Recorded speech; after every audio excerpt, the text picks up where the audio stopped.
Olá a todos, sejam muito bem-vindos a mais um episódio da Central do Direito. Meu nome é Marcos e hoje vamos falar sobre uma área que se tornou uma verdadeira porta de entrada para a carreira jurídica de muitos profissionais, a correspondência jurídica. Olá, eu sou Priscila Pinheiro. Esse é um tema que gera muita curiosidade. E para nos contar sobre essa jornada com experiência de causa, recebemos a doutora Ingrid Novaes. Além de advogada especialista em direito civil e contratos, ela tem 4 anos de experiência como correspondente jurídico. Começou sua trajetória na correspondência para custear a OAB e adquirir experiência. Seja muito bem-vinda à Central Direito, doutora Ingrid. Olá, gostaria de agradecer primeiramente o convite de vocês para a gente estar aqui presencialmente hoje e principalmente para falar de um assunto tão importante para a nossa carreira jurídica, que é a correspondência jurídica. Uma profissão que ajuda tantos advogados, que é um apoio principal para a advocacia, e vai ser um prazer a gente falar desse assunto aqui hoje. Doutora, prazer é nosso, seja muito bem-vinda. E já começando falando, o pessoal já viu o nome do vídeo, vamos falar muito sobre correspondência jurídica hoje. E a gente já está acostumado a falar bastante, mas eu quero começar com a definição da doutora. Doutora, o que é exatamente a correspondência jurídica para você? E pensando na sua trajetória, né, que já vive isso na prática, o que a atuação da correspondência jurídica te ajudou no começo da sua carreira? Certo. A correspondência jurídica ela é uma profissão antiga, né, pouco reconhecida, mas uma profissão antiga dentro do direito e, no meu ver, é um apoio principal na advocacia. Dá um suporte, dá credibilidade e confiança para o trabalho, principalmente hoje em dia com a advocacia moderna, que a gente tem no nosso computador os tribunais do Brasil inteiro. Então, a gente consegue atender clientes no Brasil inteiro, mas nem todos os atos processuais são feitos por um computador. Por mais que a gente tenha o processo nas nossas mãos ali, algumas diligências têm que ser feitas de forma presencial ou são muito melhores se forem feitas de forma presencial, trazem mais segurança. Então, eu vejo a correspondência jurídica como indispensável na advocacia atual. Porque um advogado que ele oferece o trabalho dele em outro estado, nem sempre vai ser viável ele se deslocar até esse outro estado para fazer algum serviço. Então, ele pode contar com um profissional, que é o correspondente jurídico, para ser o apoio dele nessa localidade. Então, ele contrata um correspondente jurídico para um ato isolado, para fazer um ato dentro daquele processo, um ato de muita importância, né? Sem aquele ato, o processo não se desenvolve, e o correspondente jurídico vai ser o profissional que vai fazer aquilo ali dar certo. Ele vai ter essa obrigação e essa responsabilidade de assumir aquele trabalho, concluir aquele trabalho e enviar para o advogado responsável, e assim fazer com que o processo flua. Então, esse é o papel do correspondente jurídico, ajudar o processo a fluir e quebrar essa barreira da fronteira, porque a gente consegue atender em qualquer local do Brasil se a gente tiver um correspondente jurídico para nos ajudar. E na minha carreira foi determinante, porque eu comecei a ser correspondente jurídica antes mesmo de ser advogada. Então, primeiro eu conheci a correspondência jurídica antes de conhecer a advocacia em si. E até a correspondência jurídica que me ajudou a subir esse degrau para a advocacia. Porque eu me formei na pandemia, né? Eu me formei em 2019, logo entrou a pandemia, eu consegui fazer só a primeira fase da OAB. Passei na primeira fase e aí fiquei naquele limbo, porque a segunda fase estava suspensa. Então, eu tinha um diploma, tinha uma aprovação na primeira fase, mas não conseguia trabalhar. Não podia atuar. Não podia atuar, porque escritórios não me contratavam pela falta da OAB e locais fora da área do direito não me contratavam porque sabia que em algum momento eu ia querer sair para ir atrás da minha área. Então, pensei, alguma forma de trabalhar eu vou conseguir, porque eu tenho 5 anos de estudo, tenho muita bagagem e eu preciso colocar isso em prática. Então, eu pesquisei como eu consigo começar a trabalhar na área do direito, mesmo sem ter a inscrição na OAB. Como bacharel em Direito, quais são as minhas oportunidades? E aí que foi que o mundo novo se abriu, que eu conheci a correspondência jurídica. Aí eu descobri o que era correspondência jurídica. Quando eu descobri o que era correspondência jurídica, eu vi que era pouco burocrático para eu começar a trabalhar. Então, eu precisava de um bom aplicativo para poder me inscrever, né, assim como correspondente dinâmico, eu precisaria de um aplicativo de responsabilidade, de saber que aquilo ali é um trabalho, e coragem para poder pegar aquele serviço e botar a cara e fazer. Então, foi assim que eu comecei. Baixei um aplicativo de correspondência jurídica, o correspondente dinâmico. Comecei a pegar serviços simples, como protocolo de processo, protocolar pedidos de desarquivamento, tirar cópias de processo físico. Então, comecei a me inteirar de serviços jurídicos, serviços de fórum. Comecei a ganhar um pouco de dinheiro com a correspondência jurídica, mas ainda faltava a segunda fase da OAB.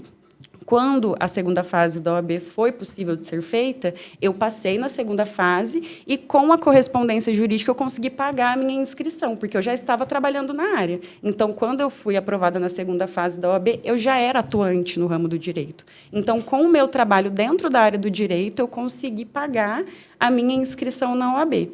E aí, depois de inscrita na OAB, eu consegui serviços mais complexos, como participar de audiências, como participar de processos licitatórios e serviços mais complexos enquanto advogada. E aí consegui essa nova área da correspondência jurídica depois da minha inscrição na OAB, alavancou as minhas oportunidades de trabalho, porque eu consigo ir até para outras cidades para poder trabalhar. Eu saio da minha cidade, vou fazer uma licitação numa cidade distante, e aí eu já comecei a minha advocacia com experiência prática, porque eu já comecei com uma boa bagagem de serviços que eu aprendi enquanto correspondente jurídica. E aí foi essencial para a minha carreira e é até hoje que eu ainda atuo. Já começa com um diferencial, né? Com certeza, a experiência. Sim. Doutora, e falando da prática, né, do dia a dia, e como a doutora pontuou, né, ainda atua como correspondente jurídica, quais são os serviços mais solicitados pelo escritório? Como que é o dia a dia do correspondente? O que ele pode ter de expectativa dos serviços que ele vai fazer no dia a dia da correspondência jurídica? O melhor da rotina do correspondente jurídico é que a gente não tem uma rotina fixa. A gente consegue ter uma rotina muito flexível. Alguns serviços a gente consegue, inclusive, determinar o horário que fica melhor para a gente fazer. Então, a rotina é bem variada, aparecem serviços diversos. A gente sempre se surpreende com os serviços que aparecem na correspondência jurídica. Podem ser muitos, mas tem aqueles que são mais recorrentes. Enquanto advogada, o que a gente mais faz são audiências. Audiências de conciliação, de instrução. O bacharel e o estudante pode fazer audiência também como preposto.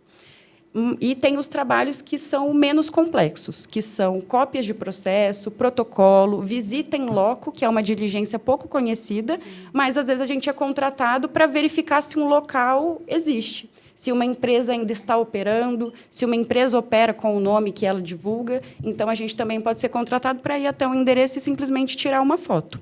Então, esses são os serviços mais comuns que a gente tem: cópia, protocolo, audiências, mas, no dia a dia, aparecem serviços variados. Não se limita só a esses serviços. A gente fica surpreso até com retirada de veículo. Uma diligência que, quando apareceu para mim, eu achei diferente. Fiz, deu muito certo, que foi receber um veículo que está sendo devolvido amigavelmente para alguma financeira. Quando uma pessoa não tem condição de arcar com o financiamento, mas ela quer devolver o veículo de forma amigável, um correspondente jurídico pode ir até o local, fazer a vistoria desse veículo e receber esse veículo em nome da financeira. É um serviço que pouca gente sabe que existe, mas existe. Então, você pode ver quais são as possibilidades e qual que você mais se identifica para você seguir uma vertente dentro da correspondência, bem variada. Legal demais. Doutora, acho que eu vou fazer uma pergunta para a doutora agora, que é a que eu mais vejo nas redes sociais do Correspondente Dinâmico, que é: quem pode atuar como correspondente jurídico? Preciso ter a carteira da OAB? A doutora já deu um spoiler, mas acho que vale reforçar essa resposta, porque é muito importante. Realmente, o pessoal tem muita dúvida sobre isso. Sim, essa é a notícia boa, né, que é para todos mesmo, inclusive para um estudante. Eu recomendo para quem é da área do direito, por ser uma correspondência jurídica, mas desde o estudante até o bacharel e o advogado, tem oportunidades para todos. A gente consegue começar com calma, com os serviços que você tem mais confiança de fazer. Você consegue selecionar a plataforma, vão cair várias demandas, várias diligências de várias áreas. Você consegue selecionar ali o que você se sente mais confortável de fazer, de acordo com com o seu conhecimento ali dentro do nível que você está, de estudante até advogado. Então, tem serviços para todos. Um estudante consegue já ir no fórum fazer um protocolo de processo, ele consegue ir fazer uma visita em loco, ir até um local e tirar uma foto, que é um serviço de pouca complexidade. Se ele se sentir um pouco mais confiante, ele, enquanto bacharel, ele consegue participar de uma audiência como preposto, já ir entrando ali na área mesmo da advocacia, experimentando uma audiência, que é um ato processual que muitos têm medo, né, quando se formam e exercem a advocacia. Tem alguns que evitam as audiências. Mas, se, enquanto bacharel, ele experimentar uma audiência como preposto, ele consegue já ter mais confiança. E como advogado, ele pode fazer audiências como advogado, participar de licitação, atender um cliente também, que é uma diligência bastante solicitada, fazer um atendimento presencial para o cliente, que às vezes faz diferença. Então, é para todos, tem serviços para todos e para todos os níveis de segurança também. É para todos, mas se você já é advogado e um pouco inseguro, tem serviço para você. Se você é estudante e é mais corajoso, tem serviço para você também. Então, é bem burocrático, é para todos e eu recomendo muito. Doutora, eu vou aproveitar esse episódio e explorar bastante a sua prática, né? Porque eu acho que muitas pessoas têm dúvidas sobre isso, muitos profissionais da nossa área. A doutora já citou que é uma excelente porta de entrada, mas vamos pensar assim, o que a correspondência jurídica possibilita que a gente não aprende na faculdade, né? E eu acho que é muito bacana a gente já vir com esse questionamento que a doutora acabou de falar. Dá para conciliar enquanto estudante. Aquela fase muito difícil de bacharel, né? Depois de 5 anos de tanto esforço, a gente se depara ali com um momento que a gente não pode advogar ainda, e mesmo o advogado, quando começa o início de carreira, né? Então, analisando o que seria, na verdade, um diferencial quando a gente fala da correspondência jurídica, porque o que a gente não vai aprender na faculdade. Sim, eu acho que toda a parte prática profissional, a gente aprende muito a teoria. A teoria, o direito material, o que a gente precisa para fazer uma boa petição, para fazer uma contestação, mas eles não ensinam a gente como ser um bom profissional. Como você cativar um cliente, como você fechar um contrato, e até mesmo como você se portar em um órgão público, com os funcionários, como você tem que pedir um documento ou fazer uma solicitação com o funcionário. Então, tudo isso a gente não aprende na faculdade. Como a gente aprende? Atuando. Mas a gente já vai começar pegando um processo, pegando um cliente, já começar assim? Tem gente que não tem essa segurança. Então, eu vejo habilidades em toda a área, desde o pré-diligência até a execução da diligência e o pós-diligência. A gente está aprendendo em todas essas etapas. Primeiro, quando a gente vai fechar a diligência, a gente já treina uma habilidade de negociação e fechamento de contrato, que a gente não aprende na faculdade. Então, você vai ter que se apresentar para o contratante, passar confiança, o contratante vai confiar no seu trabalho à distância para poder te contratar. Então, você já começou ali a desenvolver as suas habilidades de negociação, de fechamento de contrato. Depois da diligência fechada, você vai executar aquele trabalho. Já começa uma outra etapa de aprendizado, que é de você ir até o local, se familiarizar onde ficam os setores, onde fica o fórum, onde fica a prefeitura, onde fica o cartório, vai se familiarizar com os locais, que também na faculdade eles não falam para a gente onde a gente vai trabalhar. No local, a gente vai conversar com os funcionários para saber onde a gente precisa ir, onde fica tal setor, qual o procedimento que eu vou ter que fazer. Isso você já vai começando a criar o seu networking, porque o networking não é só com colegas. A gente vai trabalhar com aquelas pessoas, eles são funcionários de um órgão que a gente precisa. Então, o seu networking já começa ali. Você vai ser conhecido por aquelas pessoas e você vai também conhecer aquelas pessoas. Você vai se inteirar do local e da forma de trabalho deles ali. E depois você vai executar aquele trabalho na prática. Você vai aprender na prática como executar aquilo. A gente aprende na teoria na faculdade, mas como efetivamente eu vou fazer um protocolo de processo? A gente aprende ali na prática. Então, a gente vai executar aquele trabalho. Vai ganhar essa habilidade. Numa audiência, por exemplo, até o local onde a gente senta. Eu aprendi como correspondente jurídica, eu não sabia. Na faculdade, eles não me falaram que tinha um local certo para o autor sentar e um local certo para o réu sentar. Eu aprendi isso na correspondência jurídica. E, no pós-diligência, a gente também tem que ter habilidades, porque a gente tem que mandar aquele trabalho para o contratante. Você tem que ter uma boa comunicação para passar o relatório de como foi aquela diligência, e se a diligência não for possível de ser concluída, você tem que ter uma boa comunicação para explicar por que ela não foi concluída. A gente não pode simplesmente falar, não deu certo. Por quê? Não sei. Não pode ser assim. A gente tem que treinar também.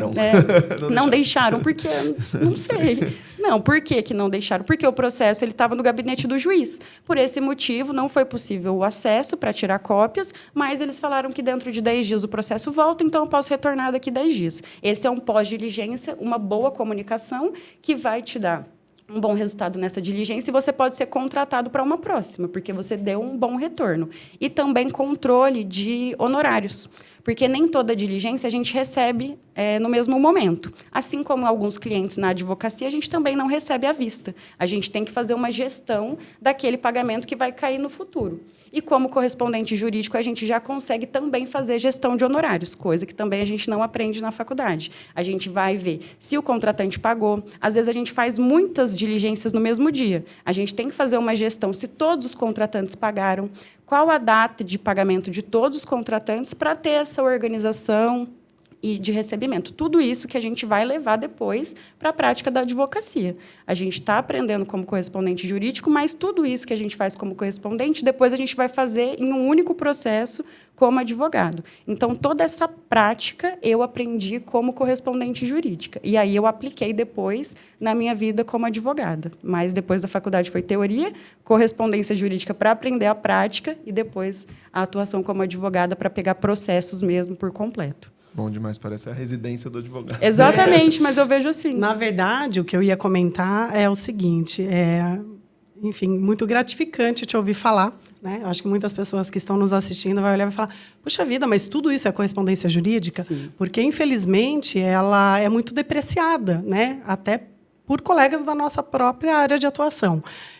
E é muito lindo, doutora, de verdade, ouvir falar, é uma verdadeira aula de gestão, né? Porque é isso, correspondência jurídica é tudo isso. Por que hoje a doutora está aqui sendo entrevistada sobre a área? Porque se destacou, porque levou com seriedade, porque é uma profissional competente e responsável. Então, não vou nem esperar o final, já quero agora. Obrigada. Ouçam com atenção todas as dicas, né? Porque realmente, se hoje a doutora está angariando o sucesso que está angariando dentro da área, é porque está fazendo o trabalho da forma que está ensinando todo mundo aqui. Então, obrigada.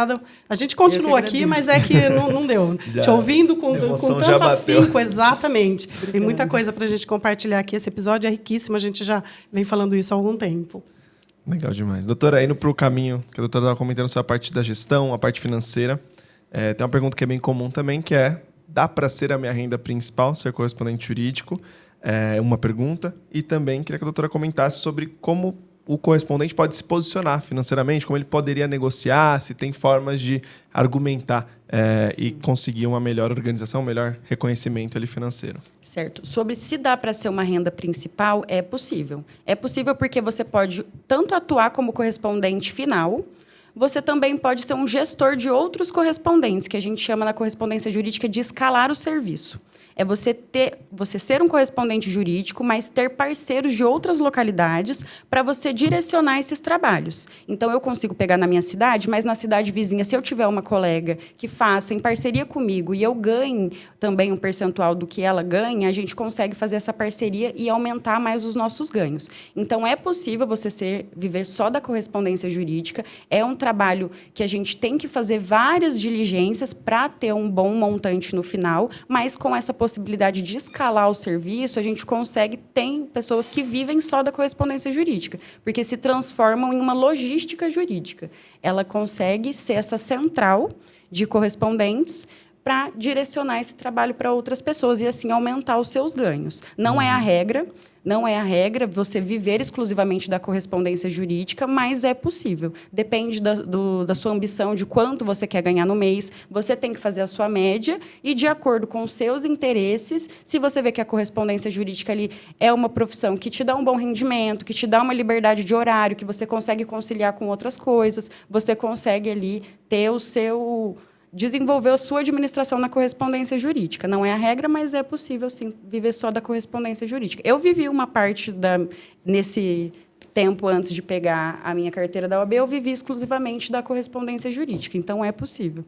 Legal. E a parte que eu comentei da negociação financeira, se é possível ter esse tipo de argumentação? Sim, a gente negocia bastante. Até o aplicativo ele nos dá essa primeira oportunidade de ou aceitar o valor que a pessoa propôs ou a gente fazer a nossa sugestão. Porque o contratante ele não conhece a rotina da nossa cidade. Então, pode ser que ele pense que um trabalho vai ser simples de ser desenvolvido e oferece um valor baixo. Mas ele não sabe que o local daquela perícia, por exemplo, é na zona rural. Então, isso já muda o valor. Eu não conseguiria fazer pelo valor que ele propôs, porque porque ele não sabia que o deslocamento ia ser muito maior. Então, a gente tem essa oportunidade de conversar com ele, explicar o motivo do ajuste. Eu não consigo aceitar o valor que você propôs, porque o local é muito distante, ou porque é uma diligência que demora muito para ser desenvolvida, como uma perícia que eu acabei de falar, uma diligência que pode demorar muito. Então, às vezes, se eles fazem uma sugestão de um valor menor, a gente sabendo que é uma diligência que demora, a gente tem essa liberdade de negociar. E também seguir a tabela da OAB. A gente tem a tabela da OAB de referência e a gente consegue também usar isso como argumentação. Mas a minha argumentação principal para a negociação de valores é a prática mesmo, a vida real, quanto vai me desempenhar de tempo, de deslocamento para fazer aquela demanda e eu ajusto o valor. Se o valor do contratante for muito diferente do que o valor que eu acho justo por aquela demanda, eu explico para ele, fundamento isso e faço uma sugestão de outro valor. Às vezes, eles pedem até para pagar com um prazo maior, isso também a gente pode negociar. Às vezes, a gente fecha um valor, mas ele fala que só vai pagar depois de 45 dias. A gente tem uma oportunidade de negociar aí também. Fala, o valor que a gente fechou é para pagamento imediato, mas para pagamento em 45 dias, a gente pode negociar um valor maior por conta desse tempo de espera. Então, a gente tem sempre essa oportunidade de negociar. É um trabalho, é uma profissão, e a gente está fechando um contrato verbal ali com aquele contratante. Então, a gente tem sempre essa oportunidade. A gente não precisa ser submisso ao contratante. A gente está ali em posições iguais, ele precisa do meu trabalho e eu preciso dessa contratação. Então, a gente está ali em paridade para poder negociar. Tem que ter essa habilidade também Sim. e vale muito a pena, né? A gente aprende como correspondente também, porque no começo eu não era assim. No começo eu aceitei valores que hoje em dia eu não concordo, mas eu precisava na época, não tinha muito repertório para negociar, eu ainda estava entendendo. Hoje eu já tenho esse repertório. Se eu sei que uma diligência demora, é porque eu já fiz essa diligência ou porque eu já vi alguém fazer, eu já entendi. Então, eu já tenho um repertório que faz com que o meu passe valha mais também. Então, eu posso pedir um valor maior por conta da experiência que eu tenho. E aí, cabe ao contratante, né, o valor que ele dá ao processo dele para poder remunerar melhor o correspondente jurídico. Doutor, e aproveitando, né, que nós estamos diante de uma profissional que tem sucesso na área da correspondência jurídica, vamos de dicas, né? Quais habilidades o correspondente tem que ter para que ele tenha sucesso nessa área? Olha, a principal habilidade que ela vem antes de tudo é a postura. Porque antes de você falar alguma coisa, antes de você realmente desempenhar aquele trabalho, você tem que ter uma boa postura até para você perguntar. Uma boa postura não significa ser arrogante. Simplesmente você ter uma segurança no seu físico até para perguntar. Olha, eu não sei. Você chega no fórum e fala, olha, onde fica tal local? E como faz tal demanda? Às vezes a gente pode se informar também com o pessoal do fórum. Então, ou de qualquer órgão público. A primeira coisa é a postura e a responsabilidade de você saber que você está lidando com um processo, um advogado ou uma empresa que te contratou porque ele precisa daquela execução. Então, você tem que ter muita responsabilidade de saber que o resultado final daquela demanda depende de você, da sua responsabilidade. Então, postura, comunicação, responsabilidade, pontualidade, porque a gente precisa cumprir prazos. E o prazo é do contratante. A gente vai respeitar o prazo dele, não o nosso. Porque o correspondente ele pode saber ver o prazo dentro do processo e entrar no processo e falar, mas o prazo fatal não é hoje. O prazo fatal é amanhã, então eu vou mandar amanhã. Mas o contratante pode ter como padrão o prazo D-1. Então, a gente tem que respeitar o prazo dele. A gente mandar no prazo em cima da hora pode prejudicar toda a rotina daquele escritório. Então, a gente precisa saber cumprir as orientações do contratante, ter pontualidade, muita responsabilidade e muita postura para poder lidar com essa profissão, que é uma profissão muito séria e muito importante. Dá gosto de ouvir, né? Doutora, agora vamos pensar, inverter essa perspectiva, né? Pensar pelo outro lado. A doutora agora trabalha no escritório também, já conhece muito dessa rotina e sabe o benefício do outro lado. É isso que eu queria entender. Qual que é o principal benefício estratégico para o escritório, seja grande ou seja um escritório menor, que está contratando ou precisa contratar um correspondente? Qual é o principal benefício para ele? São vários. Tranquilidade de você saber que aquela demanda vai ser cumprida por outro profissional que você já orientou e vai poder ficar tranquilo que tem outra pessoa trabalhando ali por você. Questão de deslocamento e economia financeira. às vezes é muito menos custoso para ele contratar um correspondente que já é de certa localidade, que para ele está próximo de fazer aquele trabalho, do que ele ter que se deslocar até outra cidade ou outro estado para fazer aquele trabalho. Então, o escritório consegue ter uma economia financeira, consegue otimizar mais ainda os seus trabalhos, porque os sócios, enquanto o correspondente está trabalhando, os sócios estão disponíveis para fazer outras coisas.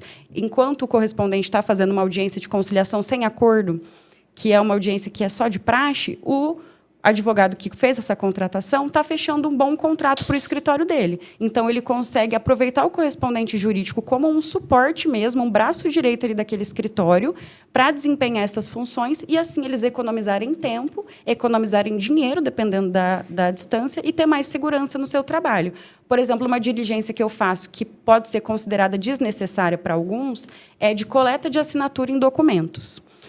Hoje em dia tem assinatura digital, o próprio cliente pode imprimir esse documento, assinar e mandar uma foto, mas pode dar errado também. A assinatura virtual pode não ser aceita, o cliente pode assinar de forma errada. Então, o correspondente jurídico ele traz uma segurança jurídica de que o seu cliente vai assinar corretamente e o documento vai ser digitalizado de forma correta. Então, até essa segurança é boa para um escritório. Ele não vai perder tempo coletando uma assinatura que vai ser dispensada, ele já vai contratar um correspondente e coletar uma assinatura que vai ser aceita dentro daquele processo para tirar cópias de documentos de forma legível que vão ser aceitas dentro daquele processo e economizar todo aquele trâmite que ele teria com o cliente, por exemplo, de pedir para o cliente tirar a foto do documento, que a gente sabe que às vezes não vem no padrão que a gente precisa. Então, traz segurança jurídica, tranquilidade, economia de tempo, economia financeira, é o braço direito de um escritório, principalmente para quem oferece serviços no Brasil inteiro. Eu não consigo imaginar um escritório que oferece serviços no Brasil inteiro e que não dependa de um correspondente jurídico. Se ele oferece serviços no Brasil inteiro e ele não tem sede no Brasil inteiro, ele vai precisar de um correspondente jurídico para dar um apoio nessa advocacia. Eu vejo como essencial para os escritórios. E aí eu acho que até uma dica para os escritórios que têm medo dessa expansão, né?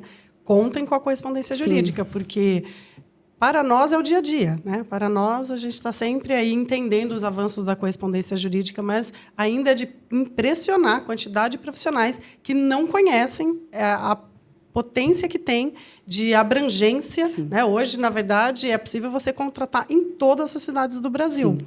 Então, quando a gente fala ainda da era digital da advocacia, dá para escalar, dá para expandir e perfeito ponto, doutora, porque aí contar com a rede de correspondentes para isso, para que você não tenha, inicialmente, que se preocupar em ter uma estrutura, é muito importante.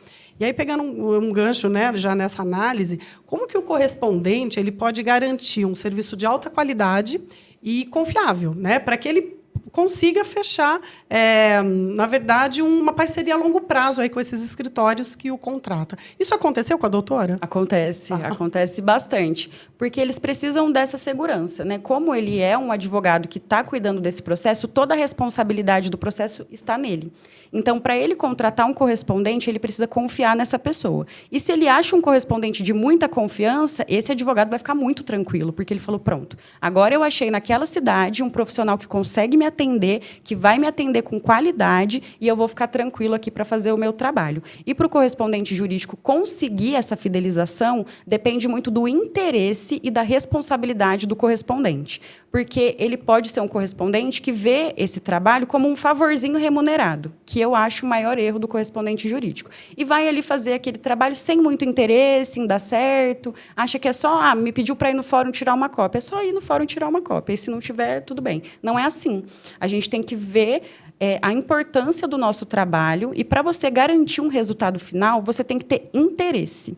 Porque você tendo interesse, ou você vai até o fim para fazer aquela demanda dar certo, ou você vai até o fim para saber por que não é possível concluir aquela demanda. Então, acho que o interesse é o principal, que é o que vai te motivar ali durante todo o desenvolver daquela diligência. Você ter o interesse de ir até o local, de achar o o setor que você precisa ir, de concluir aquele trabalho e entregar um bom trabalho para você ser fidelizado. E aí você vira um representante daquele escritório, que é o que aconteceu comigo. Eu atuo para um escritório que é do Rio Grande do Sul e eu moro em Minas Gerais, mas eles sabem que eles têm um correspondente de confiança ali na minha cidade e eles fecham muitos contratos na minha cidade contando comigo. Então, eu virei um braço direito mesmo desse escritório lá na minha cidade. Mas eu tive que prestar um bom papel de começo, mandar uma documentação perfeita para eles, eles confiaram e agora eles já me deixam mais solta. Garante a continuidade de novas contratações, né? Sim. Bom demais.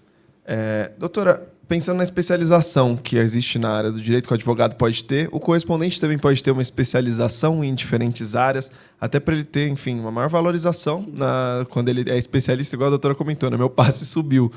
Acho que muitos correspondentes podem ir tendo isso, né? Até sustentação oral, algumas habilidades que ele pode desbloquear ali com o tempo, sim. né? Tem sim.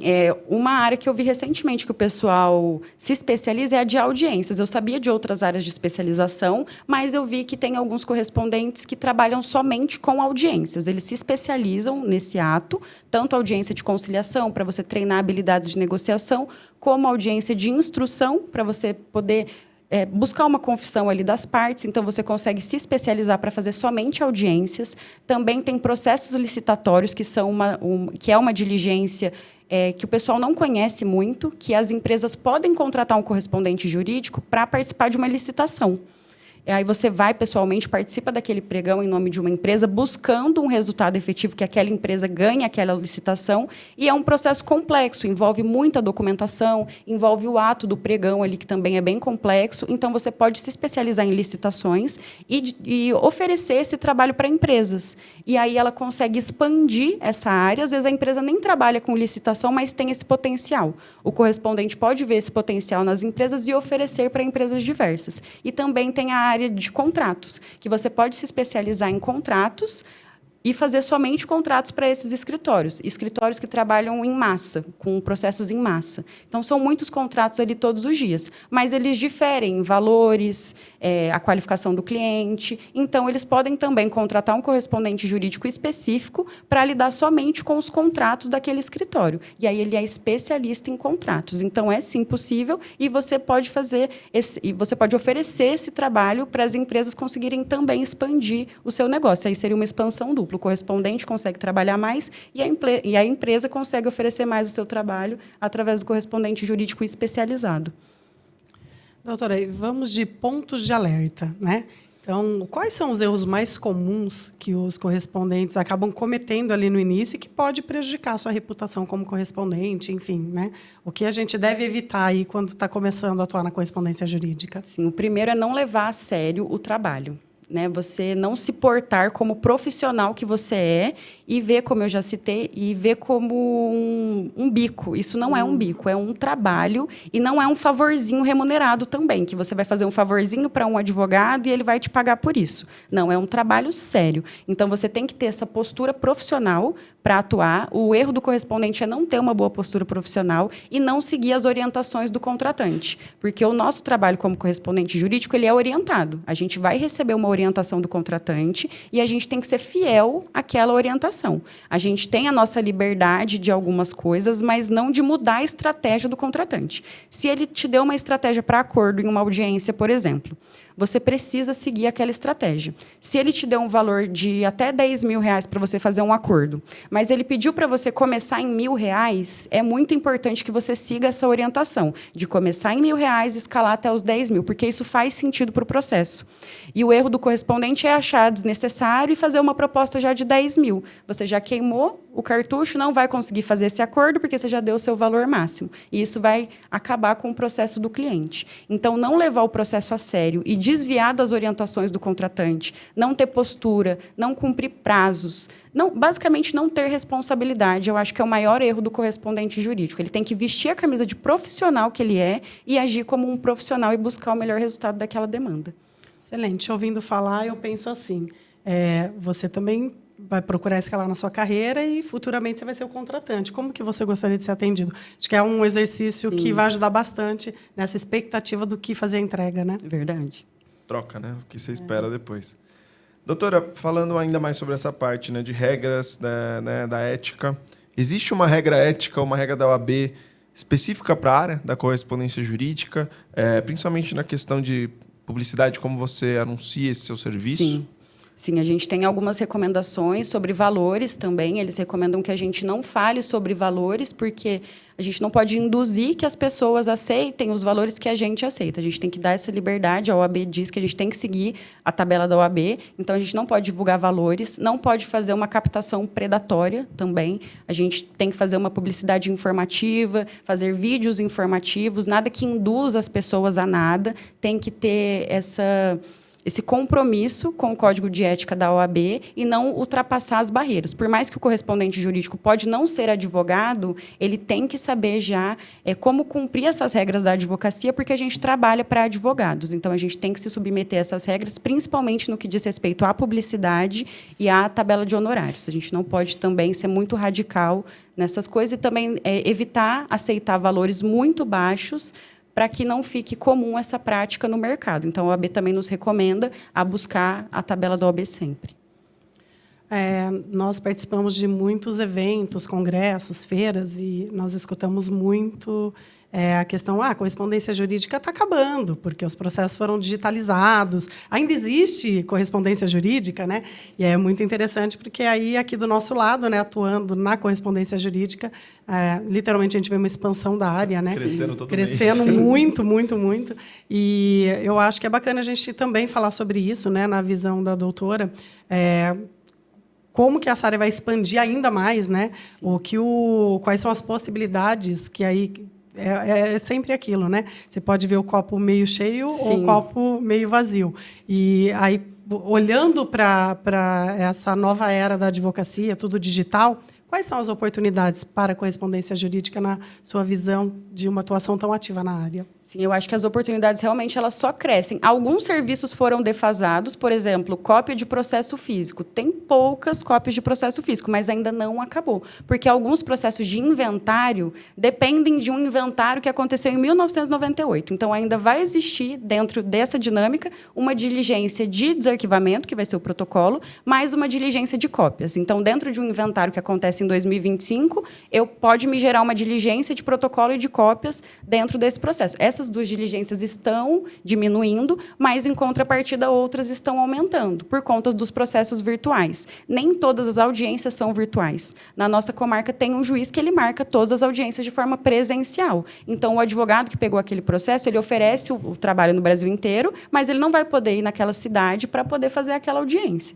Então, ele ainda pode contar com o correspondente jurídico para poder fazer essa demanda. Aí, dentro do digital, aumentam as nossas oportunidades por conta dessa coleta de processos em todo o Brasil, onde a gente vai precisar fazer um atendimento ao cliente. O atendimento ao cliente à distância ele não é fácil, principalmente se for um cliente mais idoso, que não tem tanta familiaridade com uma videochamada. Então, um processo atual, que depende de um atendimento físico, ele vai contratar um correspondente jurídico. Esse processo virtual ele pode ter uma diligência de coleta de documentos na prefeitura de uma cidade, que também vai depender de um correspondente jurídico. Então, os processos virtuais, eles dependem muito da correspondência jurídica também, porque muitos atos eles não estão ali dentro do processo. A gente consegue caminhar o processo ali dentro do tribunal, mas a gente tem que juntar documentos nesse processo. E esses documentos, eles são conquistados fora daquele computador. A gente vai ter que ir na prefeitura, a gente vai ter que ir no cartório. Então, dentro dos processos atuais, a gente ainda precisa ir na prefeitura e no cartório. Nem todas as prefeituras e cartórios são virtualizados.